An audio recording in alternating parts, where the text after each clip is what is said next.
नमस्कार दोस्तों, आप देख रहे हैं बीकेडी न्यूज झारखंड और मैं पप्पू यादवार्थ।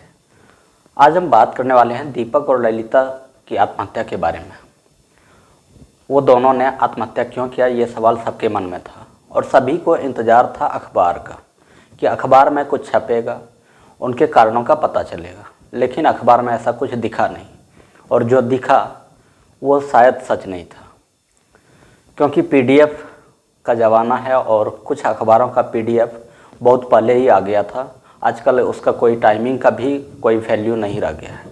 बाकी जो अखबार है, जो छपने वाला है, उसका लोगों को इंतज़ार था कि सुबह होगा तो कुछ उसमें देखने को मिलेगा, लेकिन उसमें भी कुछ दिखा नहीं, क्योंकि जो छपा था वो बहुत ही अल्टर था, बहुत ही विपरीत था।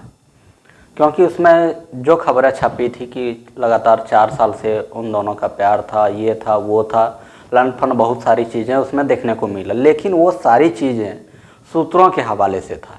रिपोर्टर अपने ऊपर कोई जिम्मेदारी उसमें नहीं लिया था। तो बाकी पीडीएफ की हम बात करें तो पीडीएफ में कई सारे जो अखबार नहीं छपते हैं, सिर्फ पीडीएफ निकलता है, उसमें फ़ोटो ही गलत छापा था। क्योंकि जिस लड़की के साथ फ़ोटो छापा था वो उनकी बहन है रिश्ते में और उसका इस आत्महत्या से कोई संबंध भी नहीं था। बाकी अखबार में उनका फ़ोटो छपा हुआ है वो सही था, लेकिन उसमें जो कहानियाँ बनी थी, जो कहानियाँ छापी गई थी, वो भी सही नहीं था। और सबके मन में यही सवाल था कि आखिर दीपक और ललिता ने आत्महत्या क्यों किया। तो हम आपको इस घटना के बारे में समझाने से पहले एक वीडियो क्लिप दिखाना चाहेंगे। मात्र 13 सेकंड का वीडियो है, जो 11 मिनट 20 सेकंड के वीडियो में से निकाला गया है। मात्र 13 सेकंड को निकाल करके खूब ज़्यादा वायरल किया जा रहा है। उस वीडियो को देखिए, उसके बाद फिर हम आपको दिखाएंगे कि इस तरह की घटनाएं क्यों हो रही है। तो आइए पहले उस वीडियो को देखते हैं। कहने का कुछ भी कहें, क्या फ़र्क पड़ता है। मुखिया जी हमारे यहाँ के जो हैं कटवन के, वो लगातार प्रोग्राम करवाते हैं। अगर आप जीतेंगे तो प्रोग्राम करवाएंगे क्या? उनसे बढ़ के प्रोग्राम कराएंगे, खेसारी लाल को लाएंगे। अभी आप जो वीडियो देखे 13 सेकंड का, ये पूरा वीडियो 11 मिनट 20 सेकंड का है, जो 5 महीना पहले मैंने एक मुखिया प्रत्याशी गुड़िया कुमारी के पति कृष्णा यादव से इंटरव्यू किया था और उस इंटरव्यू का मात्र 13 सेकंड निकाल करके वायरल कर रहे हैं। ये बातें मैंने उससे अंत में पूछा था। इंटरव्यू जब मैंने स्टार्ट किया तो उनसे सबसे पहला सवाल मेरा यही था कि आपका पहला मुद्दा क्या होगा, और उन्होंने कहा था कि शिक्षा व्यवस्था को दुरुस्त करेंगे। स्वास्थ्य, शिक्षा और सड़क को लेकर के उन्होंने 11 मिनट तक बात की। तो चलिए सीधे चलते हैं कृष्णा यादव के पास और जानते हैं कि कौन से मुद्दे हैं जिसको लेकर के चुनाव लड़ रहे हैं। आपका सबसे पहला मुद्दा क्या है चुनाव का? मेरा अपना मुद्दा है कि हमको यदि पब्लिक मौका देती है, हमको चुनती है, तो सबसे पहले हम शिक्षा व्यवस्था को दुरुस्त करेंगे। आप देखते होंगे पंचायत में जितने भी स्कूल हैं, छात्र के अनुपात में टीचर नहीं है। 30 बच्चे पर एक टीचर होना चाहिए, लेकिन टीचर नहीं है।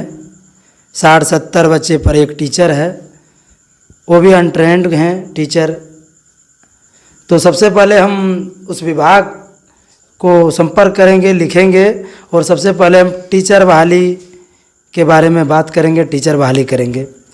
और जब तक वो बहाली हो तब तक हम वैकल्पिक व्यवस्था भी लगाएंगे उस पर कि कैसे बच्चे का पढ़ाई जारी रहे, उसको टीचर की कमी महसूस ना हो। ऐसा आप कैसे कर सकते हैं कि हम वैकल्पिक व्यवस्था करेंगे? ऐसा कुछ किए हैं अभी तक आपने? जैसे बिजली पानी की व्यवस्था हो, उसमें कुछ ऐसा वैकल्पिक काम किया हो जैसा कि आप शिक्षा में भी कर सकते हैं? देखिए, इंसान चाह ले तो सब कुछ कर सकता है। और मात्र 20 सेकंड में उन्होंने ये बात कहा था, जिसमें मैंने पूछा था कि यहाँ पर एक कार्यक्रम भी होता है मनसा पूजा में। मैंने जिक्र नहीं किया था मनसा पूजा का, लेकिन मेरे दिमाग में वही चीज़ था कि यहाँ पर लगातार कार्यक्रम होता है, तो अगर आप जीतिएगा तो क्या कीजिएगा। तो उन्होंने बड़े ही गर्व से कहा था कि उससे बढ़ कर के कार्यक्रम होगा और खेसारी लाल को लाएंगे। लेकिन वो तो चुनावी दौर था, चुनाव के समय उन्होंने बोला था, लेकिन अभी का वर्तमान स्थिति क्या है, लोग किस चीज़ को एक्सेप्ट कर रहे हैं, सबसे बड़ी बात ये है।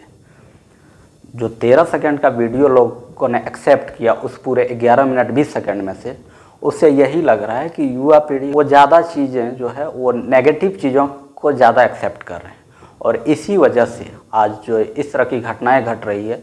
आपने देखा होगा उस घटना के बाद झारखंड सरकार के पूर्व मंत्री सुरेश पासवान ने कहा कि घोर कलयुग आ गया है।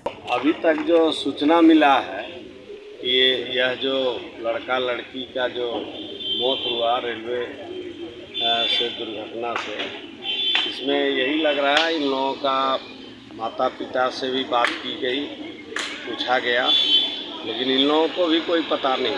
आजकल कलयुग प्रवेश किया है, यह तो जानते ही हैं। माँ बाप को कुछ पता नहीं है। इन लोगों का जो लोग बता रहे हैं कि हो सकता है प्रेम प्रसंग भी हो।